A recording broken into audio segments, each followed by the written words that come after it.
All right, so let's go and get started with our video lecture for chapter 12. We're looking at Europe during the post-classical era. And we're going to go ahead and look at some of the aspects of the Christian church in Europe during this time. So, of course, you got to remember what happens to Christianity after the fall of Rome, or what happens to Europe after the fall of Rome. Western Europe would break apart into small kingdoms, Germanic kingdoms, have a lot of political instability, a lot of the invasions and stuff like that. And the end result is that the Catholic Church, as the only standing remnant of the previous Roman Empire, kind of gains importance and becomes an important kind of like bureaucracy. Because it provides services, it provides healthcare and rest stops, and it provides security, and it provides food and charity, it provides orphanages. So as the only organization that's kind of like still functioning in Western Europe, it brings some level of stability to a very unstable world. When we compare that to the Eastern Church, the Orthodox Church, that is part of the Byzantine Empire, part of the government. And even though it's headed by the patriarch, it's, the final authority falls under the emperor, the Byzantine emperor. And so we have these two kind of like polar churches, right? One headed by the Pope, who has, absolute spiritual authority. The other one's headed by the patriarch, who shares his authority with the emperor. And the Catholic Church in the West, the Latin Church, they're going to, the Pope's authority is going to spread into the political part, right? Because the church is, physically, actively participating in non-spiritual matters, right? So the Pope is going to start claiming absolute authority, right? They're going to claim absolute authority, not just on religious matters, but on political stuff too, on secular matters as well.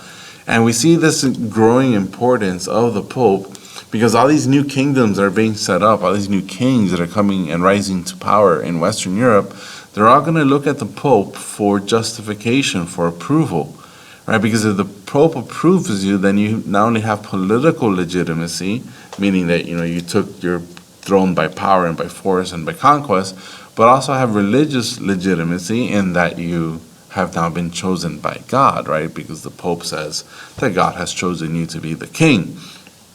So the church provides this stability, which increases the power and the authority of the king, of the Pope. And then when the Pope starts declaring that he has authority over all Christianity, including the Byzantine emperor, including the Byzantines, that's where we see the rift, the schism, the breaking apart of Christianity, of Christendom take place, right? Because to the Byzantine emperor, he is the one and only leader of all Christendom. Right, he is the continuation of the Roman legacy, and he is, of course, chosen by God, and he is the head of the church and the state. So for when the Pope and the Byzantine emperor, they start arguing who has final authority, the end result is the schism, right, that breaking apart. There was a lot of cultural differences, if you recall, between the Latin West, right, where priests can't get married and mass is held in Latin, spoken in Latin. While in the East, the priests could get married, and Latin is not the main language, is in Greek instead.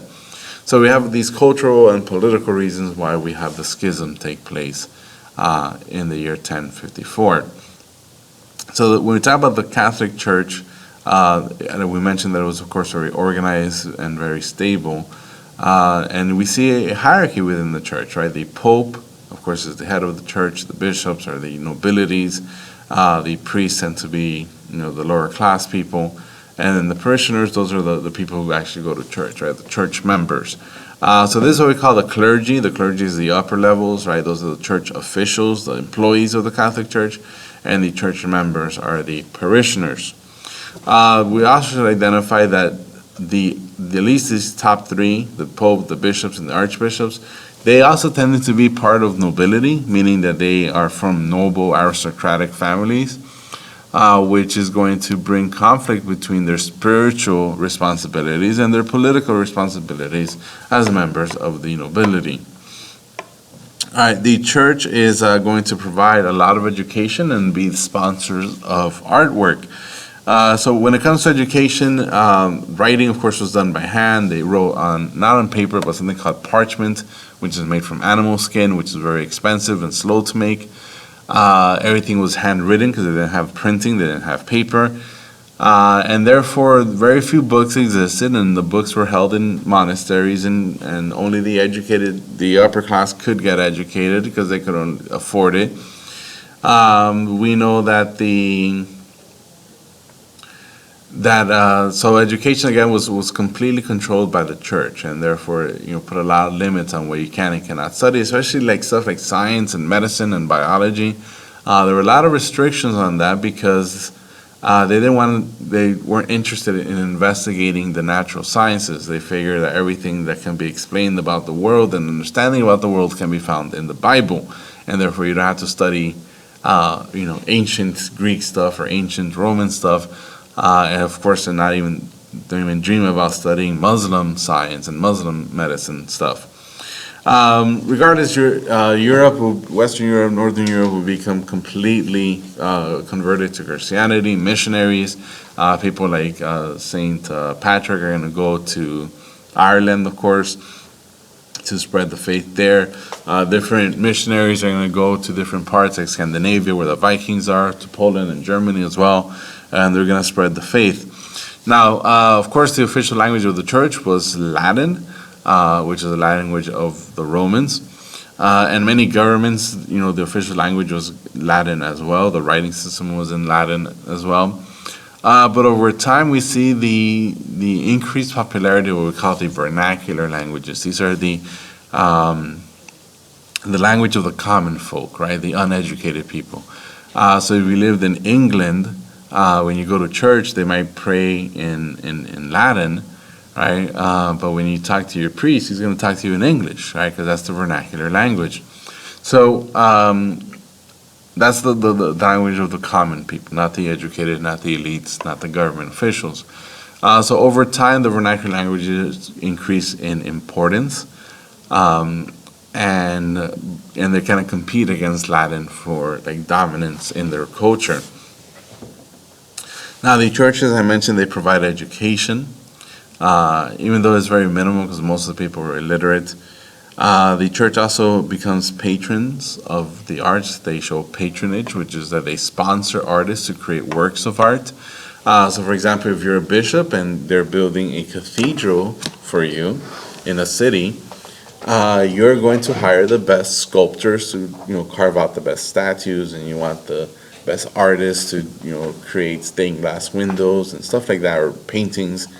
So it was a sense. It was a of course, it was devotion to the religion, but also a way, by sponsoring art, you're also showing off not only that you're religious, but your wealth, right? It's a way of showing off your wealth without coming off as like arrogance or selfish, because it's religious, right? It's not, you're doing it for the people, you're doing it for God. All the artwork was religious in nature, as you can imagine, since the church is paying for it. And a lot of the art was kind of like visual.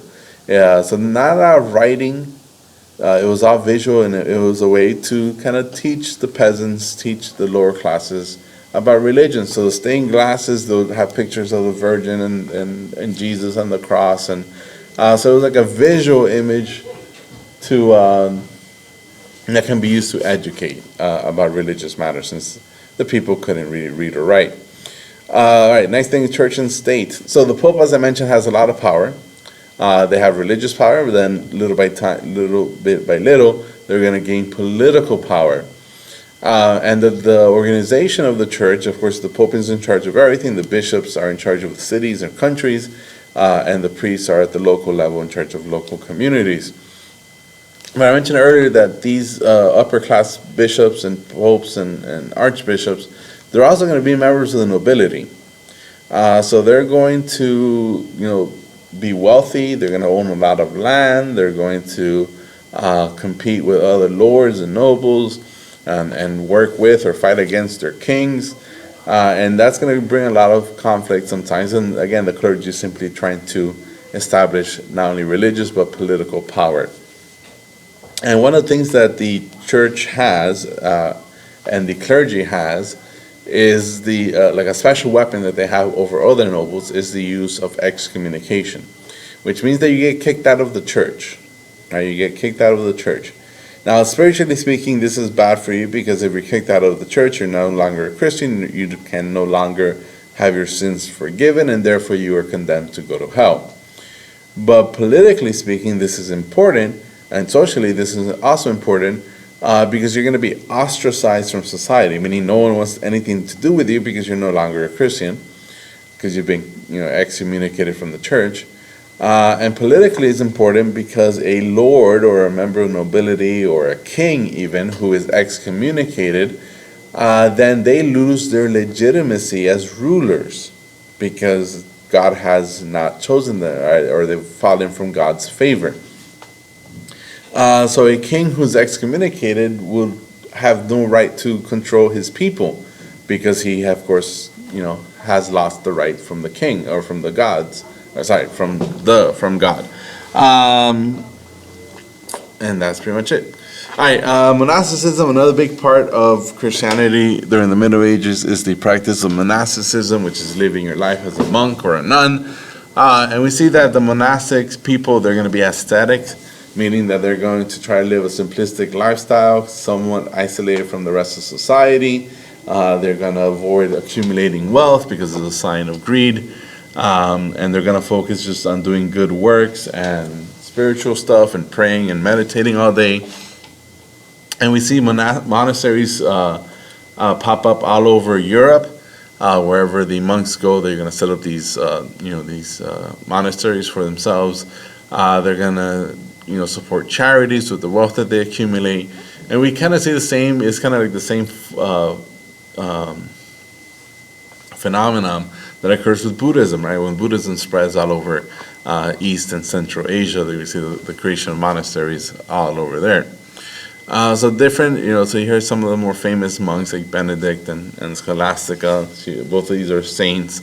And again, they spend their day praying most of the time, but they're also working the fields, they're also producing goods, they're also educating, they're also providing social services as well. All right, so we're going to stop here. Thanks for watching part 3.